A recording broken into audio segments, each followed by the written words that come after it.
What's up, everyone, and welcome to another episode of Real Talk. I am your host, Kyle Spencer, and I am Brother Henry. we are happy to have you guys on tonight. And you know, it was. I thought the mouse fell off the wheel. Well, there goes that thought, because I was just about to say it's nice to have Henry back after he was gone last week, but now not so much. Now I'm gonna bring on my guest again, because my guests were at least a lot more pleasant to deal with. They were nice, no insults, no kind of craziness. No, nothing. It was No, just nothing. it was just a good time, because they weren't sure of like what they could or could not say, or how they could like interact in certain things. So it's now I got you to deal with again. I can't help it. I couldn't aggravate you for like a whole week. I mean, I was at a deficit. I was like, what they call it, like withdrawals or something like that. I was driving and shaking. I was like, I gotta let it out. But it is exciting tonight. We are on our. It's bittersweet, because I've had a really good time with this topic, and you know what? I really liked the intro music that we had today. Let me see if I can get that started. I need some background music while I talk here. There we go. See, it's just a little bit more intense. You've been watching too many YouTube videos. In a far world. Yeah. Next you're gonna be talking like James Earl Jones. Like, what kind of news, dude? And we've been talking about this conversation of driving in different aspects of our life. And if you're watching this on Facebook, or even if you turn my volume up, I can't turn the volume up. I don't know how. My mom is saying that I need to turn the volume up. I don't know how to turn the volume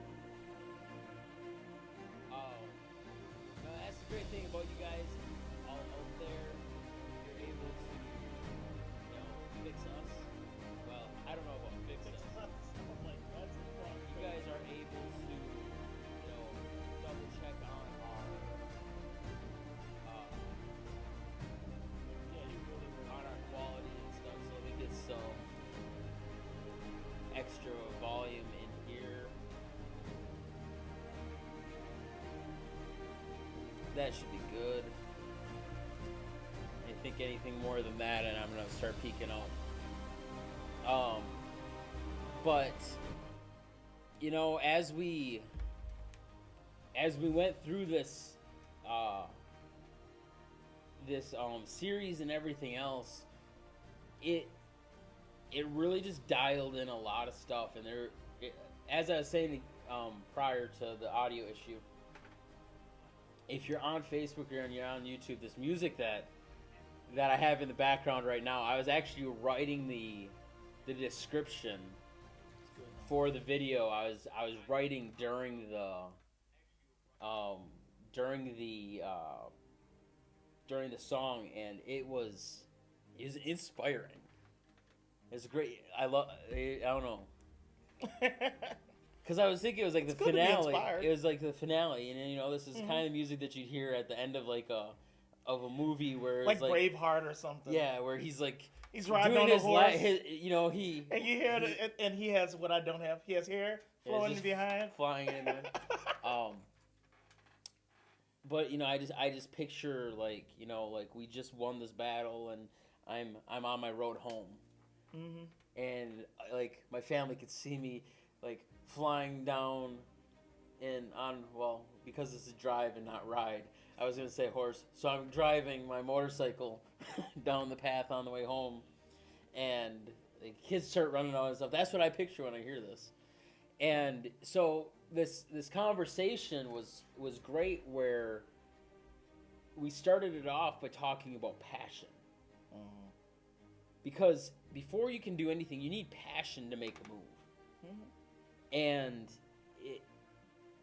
getting an understanding of the right passion is appropriate. You have to have that foundation, and that drove us into our second part of the series, which was on our spiritual, driving our spiritual life, and understanding that there's learning, there's understanding that you're not the only one on this road, but don't compare yourself to the person next to you, because their drive and their journey, they might be going in a different direction. Their GPS might be leading them another way, or at a different speed, pace. And to drive at the speed that you're comfortable in, and slightly pushing that limit to get better and better and better, and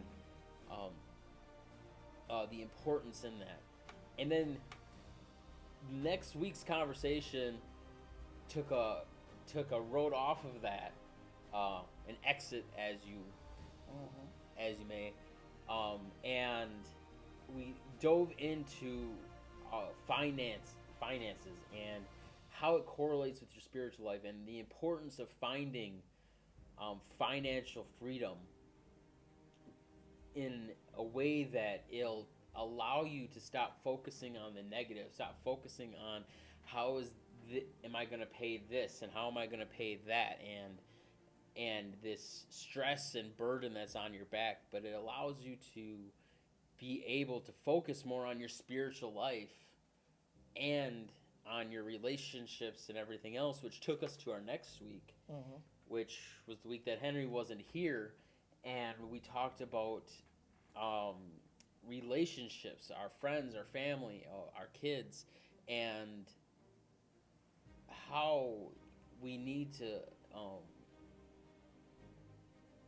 understand the people around us, but we also need to embrace them, and we also need to hold them accountable, and we also need to love on them, and that's the most important part of that. Even the scripture says of these things, the most important is love.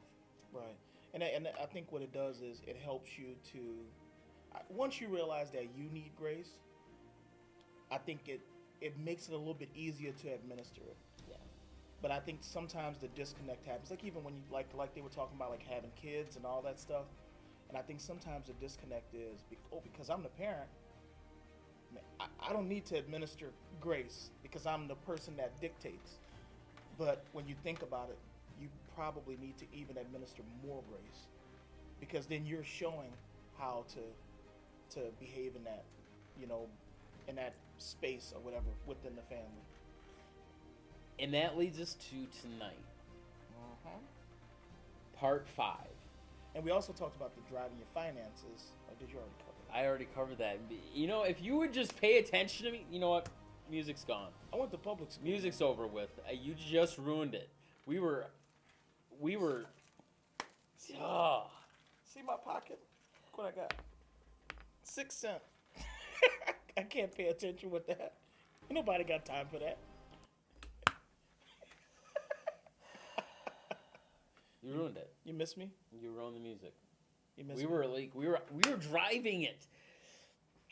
Yeah. We were getting so close to You were saying Jesus take the wheel, and I was trying to wreck the car.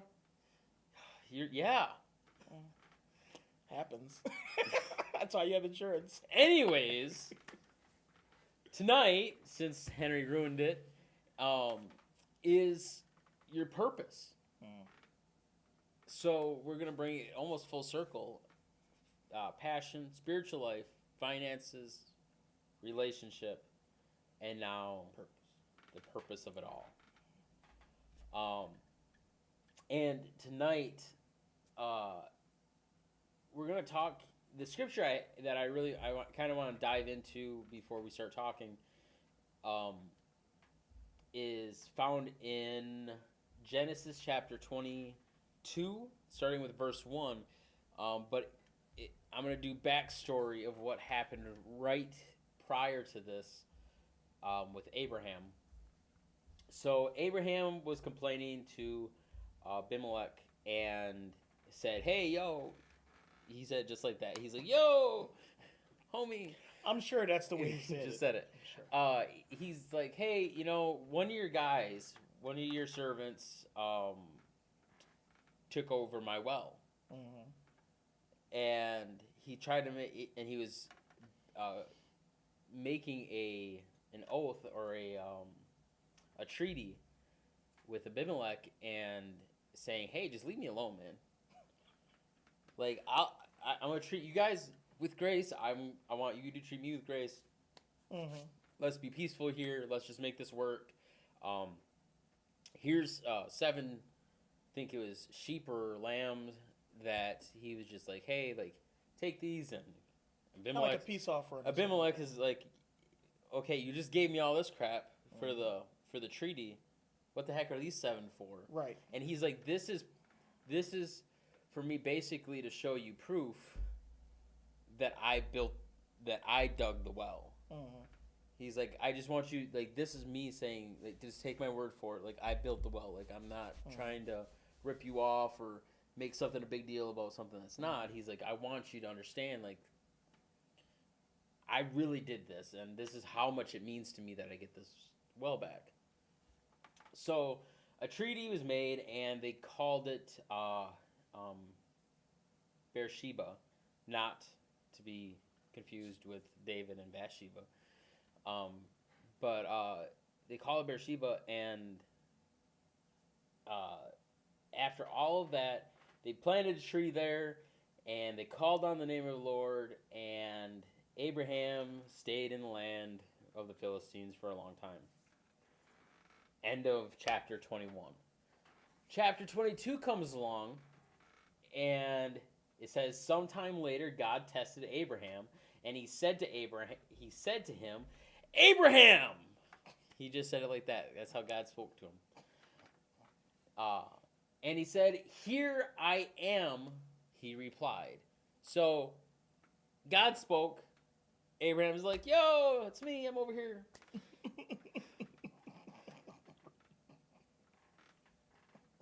Is that not how it happened? I don't think so. Do we need? Is it the music that was missing? Right here, Poppy.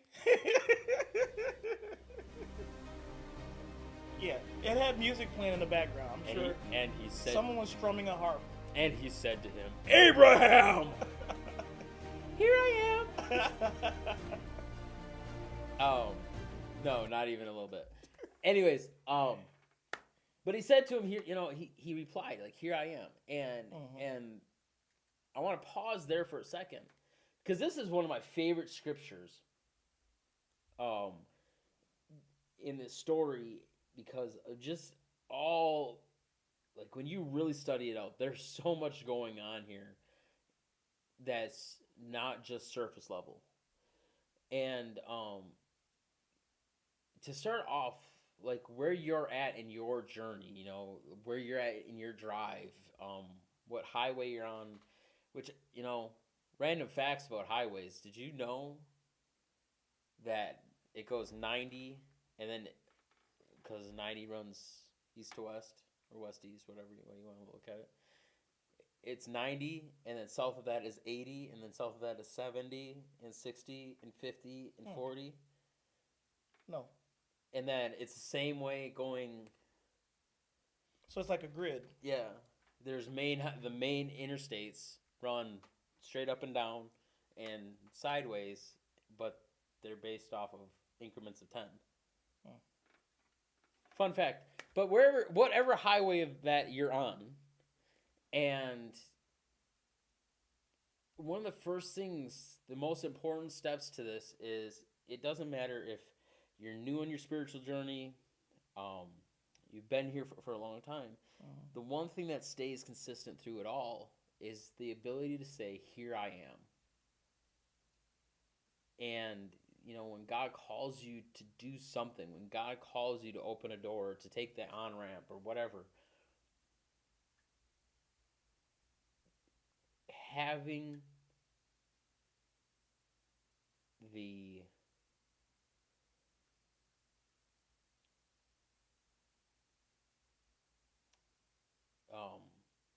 not the consideration. What's the word? What's Not, like like the ability, the consideration, the know how to say, I'm here. I can't think of the word. I'm. and I'm at a blink too, so There's a word it's out a there. double blink. It's like dominoes. Uh, but just knowing within yourself that you need to say, I'm here. Mm-hmm. Here I am. Because that's what started this, and what started this whole thing with Abraham in this next section. If he would have just ignored God, nothing that happened after Mm-hmm. would have taken place. Now, I'm not saying that there wouldn't have been another opportunity down the road or whatever, but it may not have been to the same extent.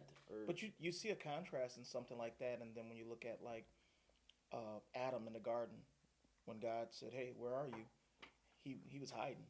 Yeah. Direct contrast He's like, from this. Yeah, no, I'm under the leaves.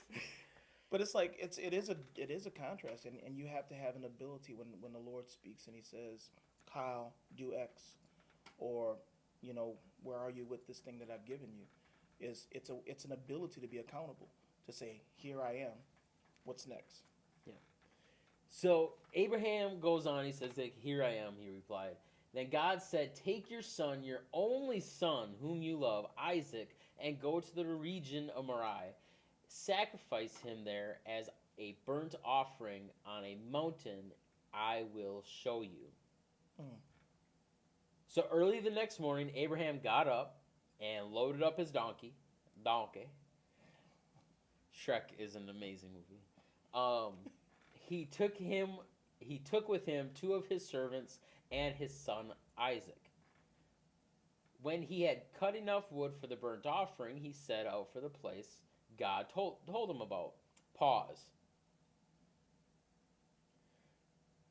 God says, I want you to go sacrifice your son, your only kid, your only son, on this mountain that I'm going to show you. I'm not going to tell you yet, but I'll tell you when we get there. So Abraham loads up his two servants.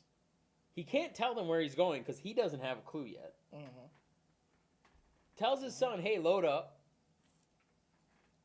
and we need to get all this wood for a burnt offering." Can't tell you where the burnt offering is, and we got to go some direction that way. And then the kids say, "Hey, man, where the chicken that we gonna put on the fire?" So they went out, and on the third day, and there's importance to this. On the third day, Abraham looked up and he saw the place in the distance. God showed him. He saw it. So now he knows. I preached a message on this called 3 Days from Nowhere. Me and my wife, one of our favorite anniversary trips that we ever took was a trip to nowhere. We got it in the car. We said, "Hey, this is our budget for the trip." And we just pointed the car in a direction and went. No plans, no reservations, no That's how you end up kidnapped in Mexico. What happened to them? Technically, they're nowhere. And we had a blast because we stopped where we wanted to stop. We went where we wanted to go. We were on a road. Hey, turn left here. Right? Yeah. Yeah. There's something fun about and intriguing about spontaneity. But knowing that you're gonna go and kill your son and sacrifice him, I don't know if there was the same excitement in spontaneity. I don't know if I heard you right, Lord. That might be the devil. So we're just going to go on with what it says here. And it says, "And on the third day, Abraham looked up and he saw the place in the distance." That was verse 4. He said to his servants, "Stay here with the donkey while I and the boy go over there. We will worship and then we will come back to you." Abraham took the the wood for the burnt offering and placed it on his son Isaac, because he's like, I ain't gonna carry it. I know, right? And he himself carried the fire and the knife. Because why would you? Never mind. Just in case the kid had some bad ideas, he could cut him and then throw some wood at him, and throw fire at him. As the two of them went on together, Isaac spoke up and said to his father, Abraham, he said, Father. Yes, my son, replied Abraham. The fire and the wood are here. Isaac said, but where is the lamb for the burnt offering? That'd have been my question.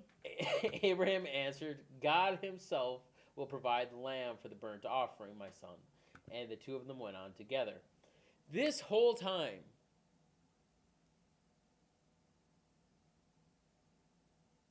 because this is in written format, I can't imagine the thoughts and the anxiousness. Oh, yeah. And all the feelings that were overcoming Abraham, let alone Isaac. Yeah, I know. Being a kid and like being like, hey, like Dad, like we didn't bring nothing. Yeah, like, bro. Did I not wash the dishes? I mean, you that upset about that? But you know, like I picked up after the donkey. I swear. I know. I did milk the cow. But you know, to me, what it says about this and this story has always stood out to me is that he trusted his dad. Mm-hmm. Because I know if that would have been one of my kids, they would have been searching for a pocket knife of their own. Well, I'm telling you what. There's days if it would have been one of my kids, they went to made it up that hill. Yeah, I know. Yeah. I'd have pushed them down. No, but so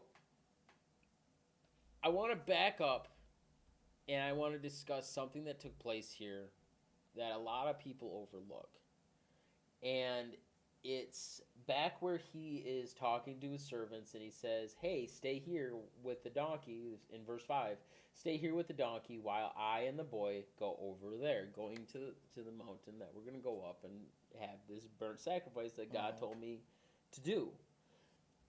And he says, we will worship, but then he goes on and says, we will return. So he understood, because prior to this, if you go back and read prior Isaac, when Abraham was told he was going to have a son, that was a promise that God made to Abraham. And that would have been, if God would have let him be taken out, God would have been going back on the promise that he had made. And Abraham trusted God more than anything. Yeah. To have that understanding that God's going to provide. He's asking for me to be faithful. God's going to provide. God's going to provide. God's going to provide. And not question it. Right. And when I say not question it, and he says, it doesn't say we may return, or I will return. Absolutely. We will return. He is steadfast. He had confidence in the fact that God was going to see it through. And so, fast forward again. Now they're up at the top of the mountain, and you know, things are getting kind of dicey. Yeah, it's time. Almost time. It's almost time. You know, they're building an altar, and he bound his son Isaac and laid him on the altar. And I couldn't imagine being Isaac. And I'm sure Isaac at this moment is probably strong enough to fight that fight. If so, he had to willingly be bound. Yeah, I mean, and that's those are questions that when I get to heaven, I want to know. I have lots of questions, and I'm gonna pull them all in a group and be like, listen, guys, I want to know. There's some stuff that happened in these scriptures. Y'all need to clarify. Yep. I mean, you're thinking like, as you're sitting there, like, I'm be patient, but if you try to come down with this axe, I'm gonna slip it and I'm gonna kick your old butt down the hill. Because I try to picture this in a couple ways. I try to picture it as in like me and my dad, Mm-hmm. and then I try to picture it as me and my son. Mm-hmm. And either way I look at it, it's a bad It's a situation. bad situation. And but then so like I mean he's like Abraham's ready, like he's laying on the altar, and I can only imagine Isaac's like, Dad, are you sure? Dad, I don't want this to happen. I would be freaking out if I was Isaac. Oh yeah. And I'd be freaking out if I was Abraham. Yep. Both sides. And then he reached out his hand in verse 10, he reached out his hand and took the knife to slay his son. But the angel of the Lord called out to him from heaven and said, Abraham, Abraham. Here I am, he replied. Again, understanding, he replied. He didn't just sit there and let people talk. A lot of people like to just like have a one-sided conversation. It takes two to have a conversation. But he says, here I am, he replied. Do not lay a hand on the boy, he said. Do not do anything to him. Now I know that you fear God, because you have not withheld from me your son, your only son. So Abraham looked up, and there in the thicket he saw a ram caught by his horns. He went over and took the ram and sacrificed it as a burnt offering instead of his son. So Abraham called that place, the Lord will provide. And to this day it is said, on the mountain of the Lord, it will be provided. So, fast forward down to verse 17. I will surely bless you and make your descendants as numerous as the stars in the sky and as the sand on the seashore. Your descendants will take possession of the cities of their enemies, and through your offspring all nations on earth will be blessed, because you have obeyed me. Old Testament. This is Old Testament. This is Genesis. This is the first book. Fast forward New Testament. What happens here is prophecy of Jesus. God's only son, walking up a mountain with wood on his back, a cross, to be a sacrifice. But this time the boy wouldn't be spared.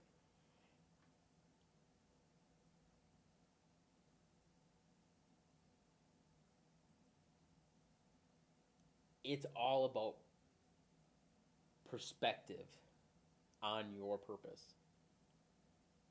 Understand your purpose is your purpose. My purpose for Henry is maybe not Henry's purpose in life. You know, I have a keyboard in front of me. Its purpose is to put letters on, to convert zeros and ones into keystrokes, which translate them into letters and put them on whatever I click on the screen, and that has been programmed to do such. In the hands of somebody that has no idea what a computer is, this serves a different purpose. It's a paperweight. It's a paperweight. It's a weapon. I'd like to use it as a weapon on him sometimes. But it's about perspective. And where God has you on your journey for your purpose. We get so tied up and wrapped up into serving everyone else's purpose.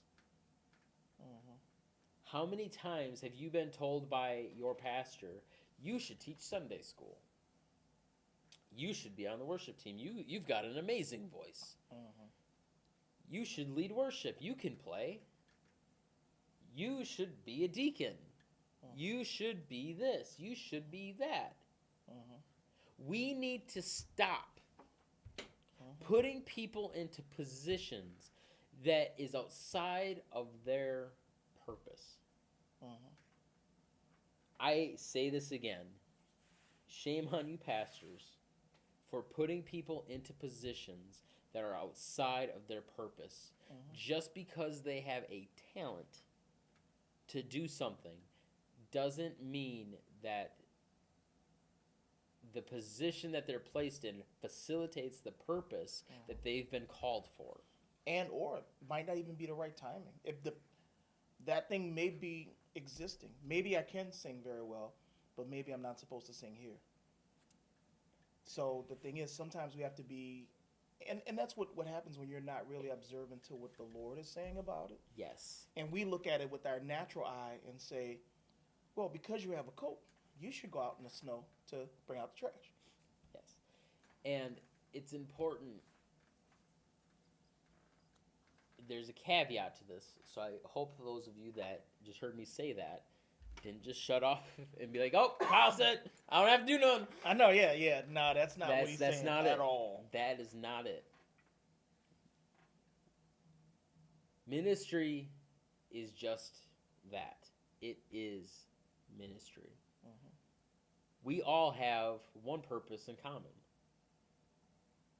to go out into the world and make disciples of all nations. That is a purpose that was declared. His Great Commission, you can find it in Matthew, to go into the world and make disciples of all nations. We have all been called to ministry. If you are a follower of Christ, you have been called to ministry. Now, it is okay to serve in a capacity that may not be your end game. Mm-hmm.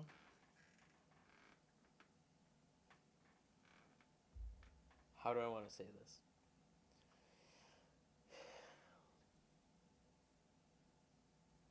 So let me question this. Are you saying that on a temporary basis, or it's like for a time, like say what happens if right before Sunday the pastor comes up with the flu?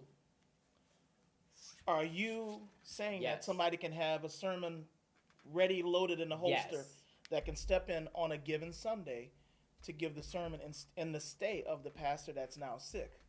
Yes. I am saying that if God is calling you, again, your purpose is your purpose. But God can also use us in other capacities. Right. Exactly. That might not be deemed our purpose. It may be a learning opportunity. Mm-hmm. It may be a blessing for somebody, or somebody that we need to speak to, or a path that might need to be crossed, XYZ. Don't dismiss an opportunity to serve. Mm-hmm. But don't serve if it is outside. I'm having a really hard time with words today. Well, I would say even some, like where you're not supposed to be. Like if a person called me today and say, "Hey, Henry, our pastor is getting surgery. Can you be our pastor for a month?" I would say no. We have to have an ability to say, "Well, that's not where I'm supposed to be, and I'm gonna." So I don't destroy your church going there and standing in. Yes. I'm gonna say no because I value. Not only I value what the Lord thinks of me, I value you as a body enough to say, well, you know what? That would be a detriment to you. Okay. Stay in your lane. Yep. That you help me find the words. Stay in your lane. Mm-hmm. If God is not calling you and your purpose is not calling you towards leadership, stay out of leadership. Yep. If God has blessed you with a voice, or like for instance, I can play keyboard, I can play guitar, I can play drums. I am not meant to play on the worship team. Mm-hmm. I'm not. It's not what I've been called to. Now, Mm-hmm. I was called to the worship team for a season. Mm-hmm. That season is over. Now, if my worship team doesn't show up on Sunday morning, does that mean I can't play keyboard? Right. That's a good caveat. That I can't fill in? No, I can absolutely fill in, and I can step up to the plate in ministry. But the minute that team, the people that are called to be into that position arrive, I am no longer to serve in that capacity. I am there for nothing but a time and a season. Yep. And I think some people, and I'm going to step on some toes, because I think some people are just too prideful and arrogant to realize that that's not your lane. And sometimes, for the sake of wanting to be in the light, you take on things that you should not take on, you do things that you should not do, and you step in the way of a person that should be there because you want the light, you want the glory, you want to be. And I'm going to tell you, people make a mistake wanting to be a pastor. You know why? Because Don't do it. this is the thing. And I'm gonna just step on some toes. I don't care. Some people make an inference to be, oh, I want to be this.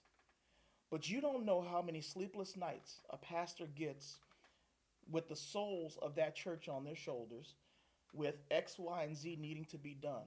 So you want to step in it because you want to get the light, but you also have to realize that with that light and with that spot that of leadership, there's a responsibility. If you're not able to be responsible, then you should not be.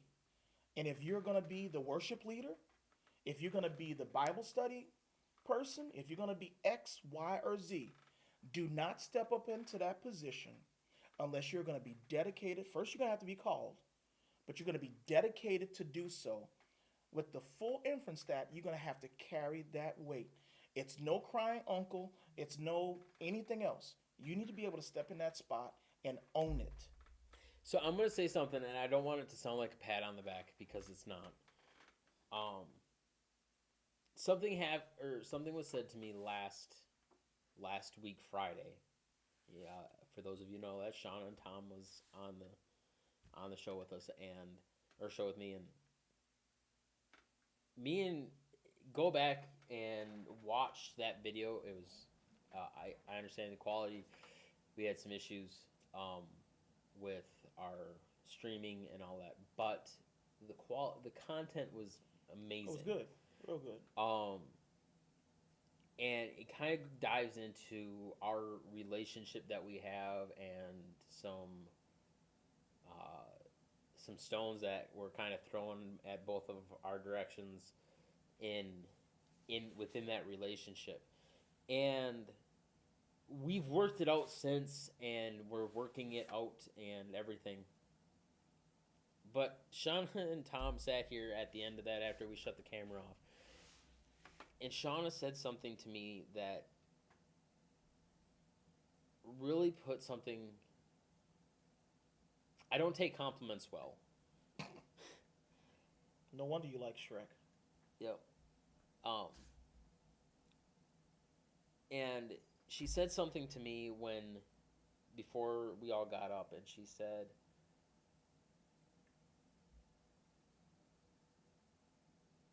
like, this is your thing. And I really wish I could remember the exact phrase that she used.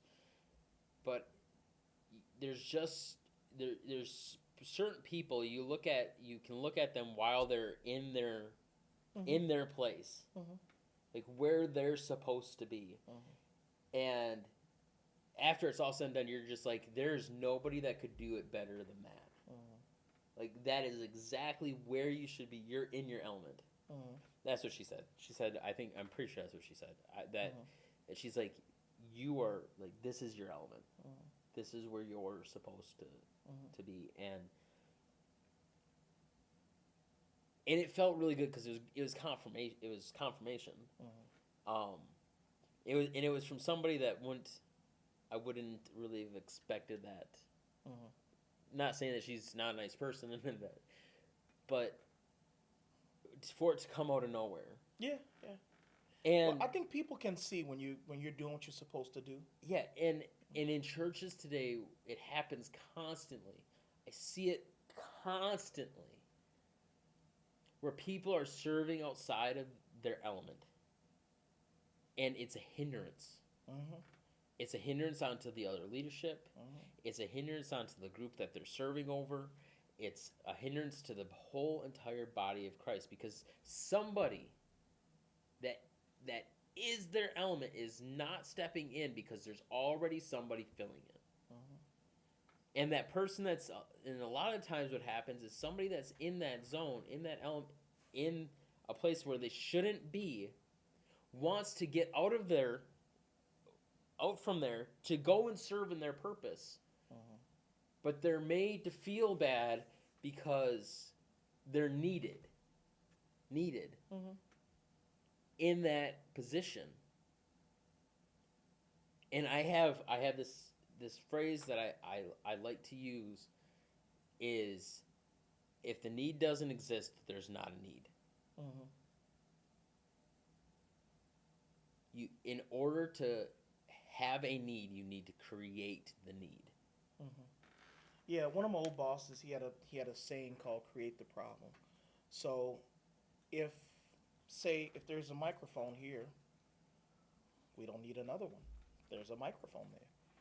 But if I unplug the microphone And take it away, then now we need one.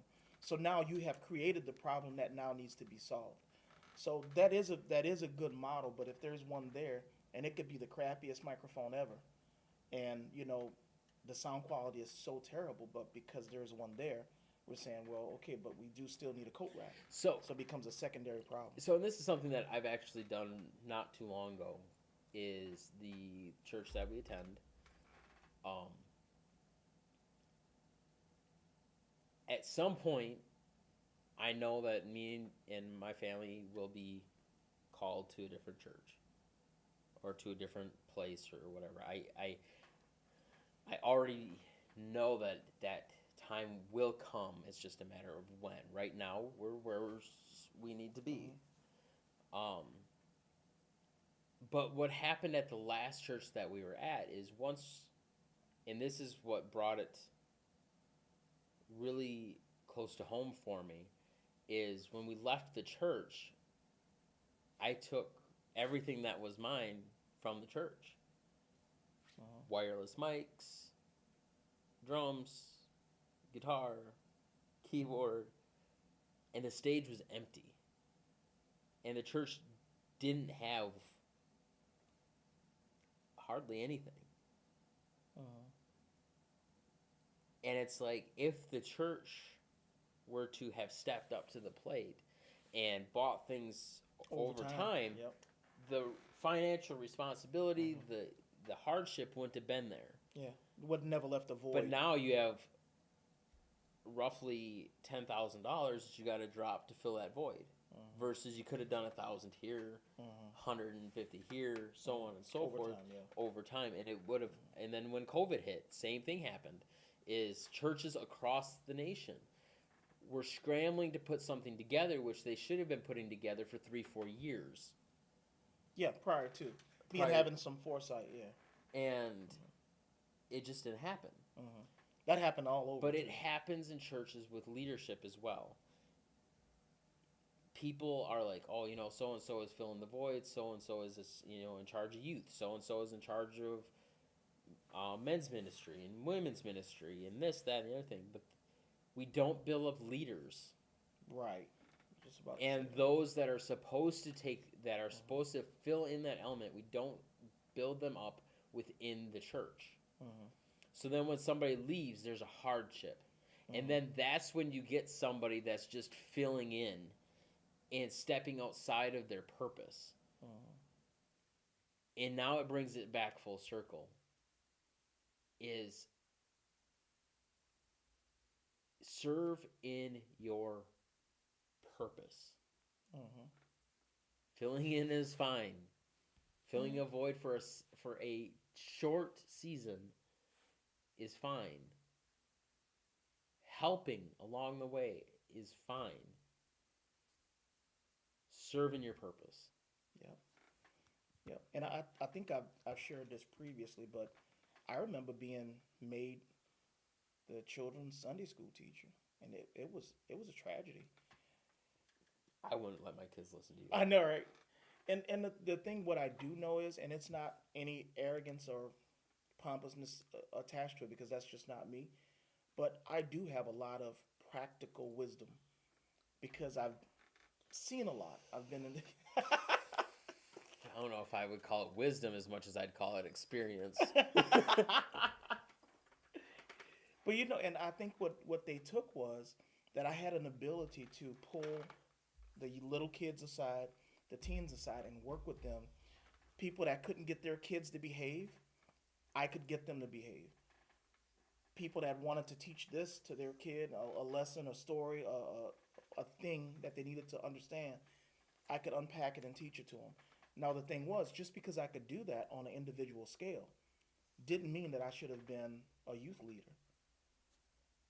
So the thing is, at a point, even though you're good at something, you can sing like a hummingbird.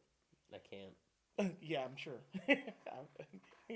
But even if you can, that doesn't mean you need to be the worship leader. Maybe your song, your voice is just meant to be in the shower. Maybe that's your part of your personal worship with the Lord that He gave you the ability to He sing. doesn't even want me to sing in the shower. Yeah, no, right? Not me either. But it's just a point that just because you can do something doesn't mean you need to. And I think like you said earlier, just because you can do something don't means you need to. Nor should you allow yourself to be forced into something. What I look at now and I wish I would have done is I wish I would have just said, no, not doing it. I don't care that you don't have somebody else to do it. I shouldn't be there. Because what I think is that actually, what people don't realize is when you step into the wrong lane, it puts you behind spiritually.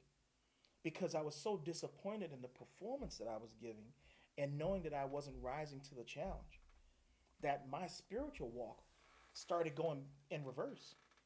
I started to be depressed because I'm like, wow, these kids are looking at me to provide something for them, and I can't.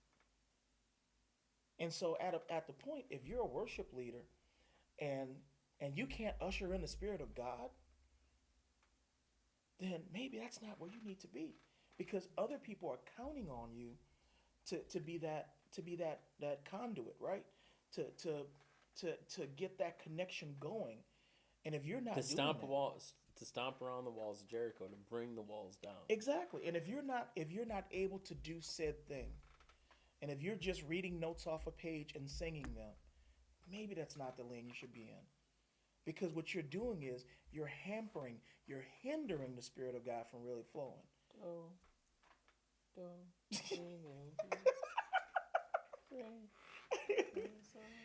But the thing is, I've seen some people that can't sing, that don't do a good, maybe you, but they'll get on the guitar or get on the keyboard, and it'll be the worst singing ever, but that place will fall down because the Spirit of the Lord will hit that place. I've seen it happen where a person does not have the necessary talent like the guy over there has or the lady over there has, but they're the person for the moment. I mean, they can usher in the Spirit of God like no other, because that may be their purpose. It doesn't mean that you have to have the greatest voice. You maybe miss a few notes on the keyboard. Faithfulness goes a long way. It's tremendous. It's everything. So I'd like you guys all to take everything that we've put together for the last 5 weeks and really dive in to your relationship,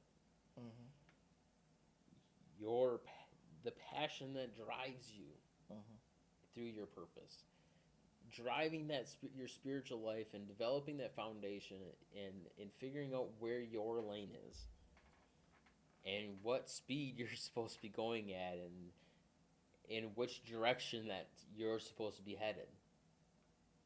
Get yourself into financial freedom.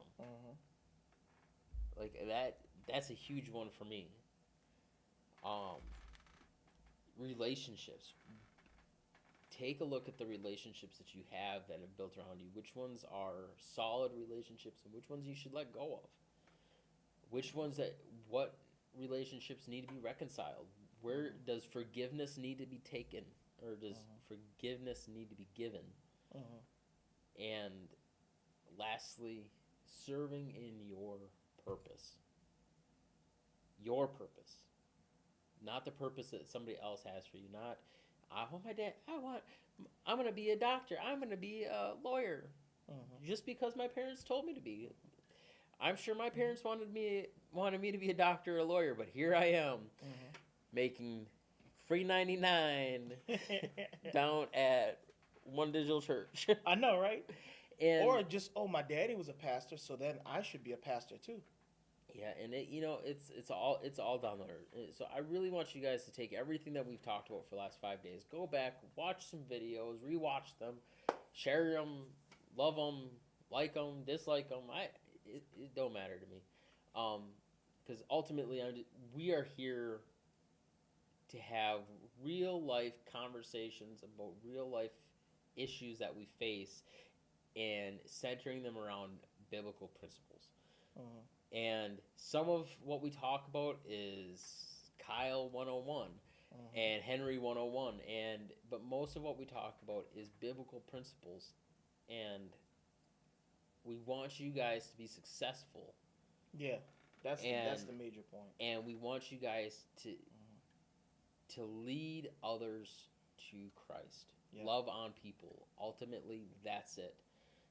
So we love you guys so much. We appreciate you guys being and joining us for this journey, in this drive, top down, or if you're in a Jeep, top off. Indoors. And no doors. Jeep folk don't like to have doors either. Yeah, I don't like doors. I should take them off my truck. Okay, go ahead and do that. In Illinois. But you know what? We care about you guys, and you have anything else? I think nobody cares. The only thing I can add to it is to take what we say at face value. I mean, we don't purport to be experts in any of this, but I am an expert. Well, I don't purport to be an expert in any of this, but what I do say is that we do love you and we want to see you guys grow. I don't sin either. I know, right? I've never done that. That's so 80s. But we do want your spiritual lives, like my your parents and everything. Generation, like 60s. I 70s. know, yeah. Papa Darrow, I'm sure he's maybe a sinner. I don't know. Yeah, probably. But the son, I don't know. He's probably worse. Truth be told. Yeah, you ain't wrong. I know, but the thing is, we do love you guys, and we do this even if the information helps one person. I think that does it for us. I think because it's really helped. And it's to see that some people coming behind us don't make the pitfalls. And even some people even older than us, that if we can impart some nugget of wisdom, something to help you along that journey, then we've done our job. And I think that this is the lane that we should be in. And we're doing our best to be faithful at it. So just the main thing I can share with you guys is just pray for us that we might, because when you step up into a ministerial aspect, the arrows come. If you're ever doing your purpose, the arrows will come. So we experience that. Sometimes we have technical difficulties. The computer don't work. The sound ain't right. We're fighting all of those battles, and often Kyle is fighting those battles. I'm just in some ways an assistant. But pray for us. We need it. I bring in the beauty. Help me. Help. Like... I was trying to get him off the screen. It didn't work. But all right, guys. Once again, we love you. We care about you. We care about you, and we will see you next week. So, as always, until next time.